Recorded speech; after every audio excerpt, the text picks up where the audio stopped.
Young stars trust विरारच्या विद्यमानाने साहित्य चावडी महोत्सवी व श्रुती रसाळ यांच्या पुस्तकाचा प्रकाशन सोहळा मोठ्या उत्साहात संपन्न झाला।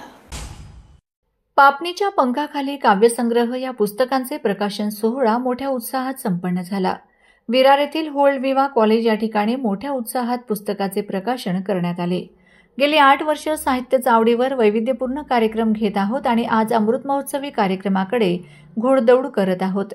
या कार्यक्रमानिमित्ताने प्रमुख उपस्थिती कविता पाटील, प्राध्यापक चावडी, सरपंच गणेश नायडू, लोकशाही न्यूज चॅनलचे संस्थापक प्रदीप कबरे, अभिनेता, लेखक, निर्माता, दिग्दर्शक डॉक्टर गणेश चंदनशिवे, मुंबई विद्यापीठ लोककला अकादमी विभाग प्रमुख व इतर कवी व नाटककार या कार्यक्रमात उपस्थित होते।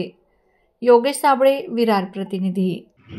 खरं तर मी खूप अशी भारावून गेली आहे आणि हे माझं स्वप्न जे होतं ते आज पूर्ण होतंय। मी 2-3 मुद्दे क्लिअर करते। पहिल्यांदा मी स्वर्गीय श्री गंगाराम गवाणकर सर यांच्या आठवणीशिवाय हा कार्यक्रम पूर्णच होऊ शकत नाही, कारण कबरे सर सुद्धा त्यांच्या जवळ होते। त्यांच्या शेवटच्या काळात त्यांना किती यातना होत्या आणि त्या यातनांमध्ये त्यांनी एका रात्रीत मला प्रस्तावना लिहून दिली। इतकंच नाही तर ते माझ्याशी खूप असं फोनवर पण बोलायचे, मला खूप काही समजावून सांगायचे जीवनातले खास खळगे। तर मला त्यांची खूप आठवण येते।